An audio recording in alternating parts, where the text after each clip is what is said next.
لیکن جیسا نبی اقدس نے پیشگوئی فرمائی تھی الآیات بعد المیتین، اور شارحین حدیث لکھتے ہیں کہ 1000 کے بعد 200 سال مراد ہیں، یعنی 1200 سال کے بعد قیامت کی نشانیاں شروع ہو جائیں گی۔ اور فرمایا تھا نبی اقدس صلی اللہ تعالی علیہ وسلم نے کہ آپ میری امت کے آخر میں ایسے لوگ پیدا ہوں گے جو میری امت کے پہلے لوگوں پر لعنت بھیجیں گے، ان کو برا بھلا کہا کریں گے۔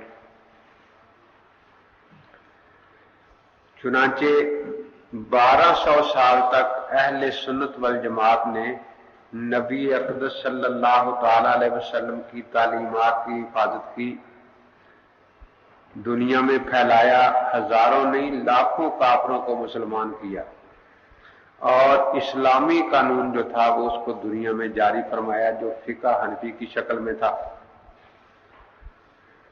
12 صدیوں کے بعد کچھ انحطاط شروع ہو گیا اور انگریز کی حکومت یہاں آ گئی۔ سن 57 کی جنگ آزادی میں اپنے ساتھیوں کی غداری سے انگریز کامیاب ہو گیا، اور جو حنفی حکومت یہاں صدیوں سے قائم تھی، جتنے بھی بادشاہ اس ملک میں ہوئے ہیں، یہاں کے فاتح بھی حنفی تھے، سلطان محمد غوری رحمۃ اللہ علیہ، سلطان ظہیر الدین بابر رحمۃ اللہ علیہ۔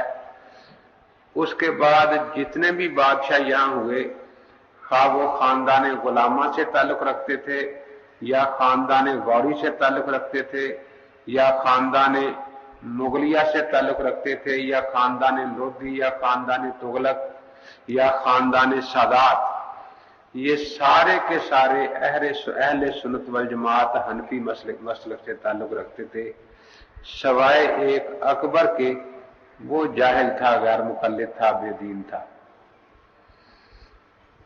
کیونکہ وہ جب بچہ تھا، اس کی وجہ یہ ہوئی تو وہ کہیں تعلیم حاصل نہیں کر سکا، اس کے باپ ہمایوں کی شیر شاہ سوری کے ساتھ لڑائی شروع ہو گئی۔ شیر شاہ سوری نے یہ تخت اور ملک اس سے چھین لیا، اور وہ در بدر بیکاریوں کی طرح پھرتا رہا، پناہ گزینوں کی طرح۔ آخر اس نے ایران سے شاہ طہماسپ سے فوجی مدد طلب کی، اور دوبارہ پھر اپنا یہ ملک حاصل کیا۔ اسی کی وجہ سے یہ شیعہ یہاں پہنچ گئے، ورنہ پہلے شیعہ اس علاقے میں نہیں تھے۔ تو چونکہ یہ تخت پھر شیعوں نے لے کر دیا، اس لیے اس سے یہ معاہدہ ہوا کہ ملک کا صدر سنی ہوگا اور وزیر اعظم شیعہ ہوا کرے گا، اور شیعوں کو کافی جاگیریں دی گئیں اس زمانے میں۔ تو اس لیے یہ اسی دور کا آدمی ہے، اکبر جو ہے بچپن میں تھا تو کسی جگہ اس کی کوئی تعلیم نہیں ہو سکی، اس کا باپ خود اپنی جان بچاتا پھرتا تھا، تو اس لیے جہالت کا لازمی نتیجہ غیر مقلدیت ہی ہوتی ہے۔ جب علم نہ ہو اور شرارتی طبیعت ہو تو غیر مقلدی بنے گا، اور کیا بنے گا۔ اب انگریز کامیاب تو ہو گیا، لیکن اسے یہ خدشہ تھا کہ یہ جہاد کے نام سے جو مسلمان نوجوان کھڑے ہو جاتے ہیں، یہ تو مجھے چین سے نہیں بیٹھنے دیں گے۔ اس لیے کوئی ایسی صورت بنائی جائے کہ یہ جہاد کا مسئلہ جو ہے یہ کھٹائی میں پڑ جائے، یا مسلمان اس طرف توجہ نہ کرے، اور ایسے آدمی پیدا کیے جائیں جو جہاد کے خلاف فتوے دیں۔ چنانچہ سب سے پہلا رسالہ جو جہاد کے خلاف لکھا گیا، اس کا نام تھا الاقتصاد فی مسائل الجہاد۔ مولوی محمد حسین بٹالوی غیر مقلد نے لکھا کہ اب جہاد کی شرائط موجود نہیں ہے، اس لیے جہاد کرنا ناجائز ہے۔ سن 57 میں جنگ مسلمانوں نے حکومت برطانیہ کے ساتھ جہاد کیا ہے، جہاد کے نام سے وہ جہاد نہیں فساد تھا، اس لیے وہ سارے کے سارے جہنمی ہیں، ان میں کوئی بھی شہید نہیں ہوا۔ اس پر پھر انگریز حکومت نے 4 مربے کی جاگیر اسے دی، اور اہل حدیث نام کی الاٹمنٹ ہوئی ان حضرات کو۔ اب اسے یہ پتا تھا کہ یہ فرقہ جو ہے ایک تو نیا ہے، پھر ہمارا فرما بردار بھی ہے، اس لیے اب جتنے نئے فرقے بنانے ہوں وہ انہی سے بنا لیے جائیں۔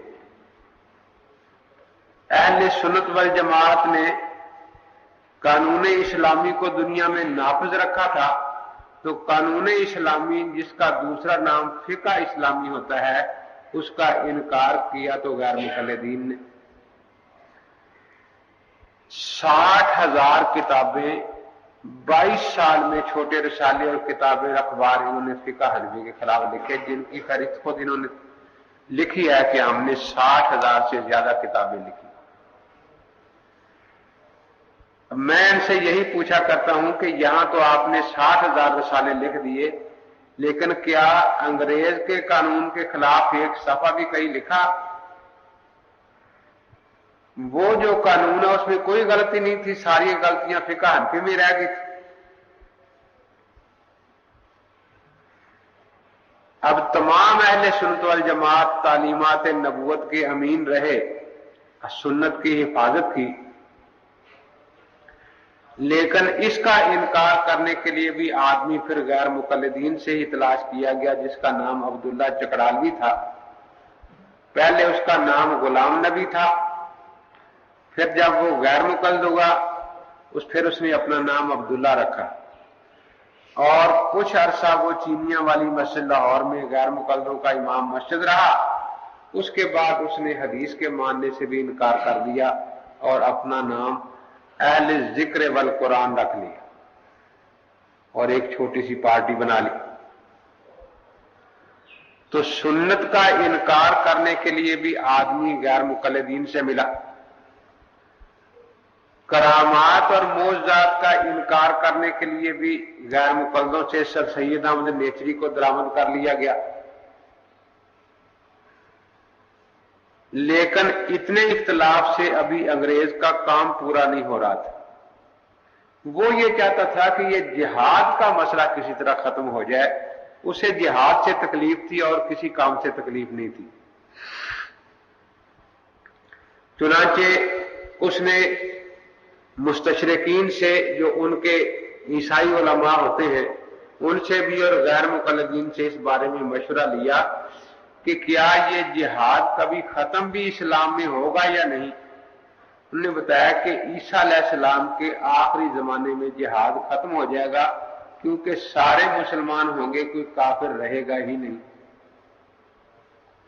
اس نے کہا کہ اچھا، اب اس کا یہی طریقہ ہے کہ کسی کو مسیح بنایا جائے اور وہ اعلان کرے کہ بھئی میں مسیح ہوں، اور اس لیے اب جہاد جو ہے وہ ختم ہے، اب جہاد کا زمانہ باقی نہیں رہا۔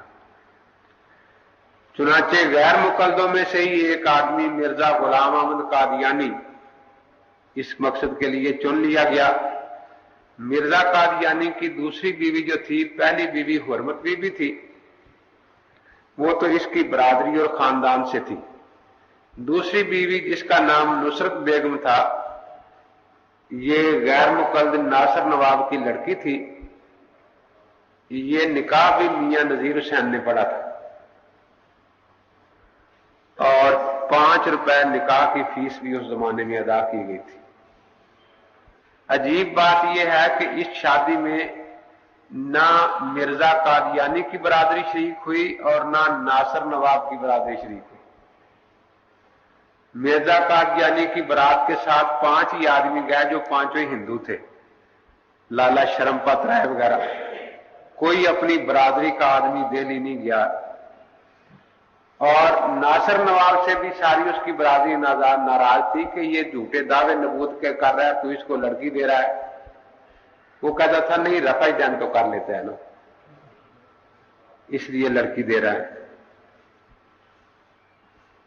تو اس لیے غیر مقلدین سے پھر ایسا آدمی تلاش کیا گیا کہ جو مسیح موعود ہونے کا دعویٰ کرے، کہ جس مسیح نے آنا تھا اور جہاد کے خاتمے کا اعلان کرنا تھا، وہ میں آ گیا ہوں۔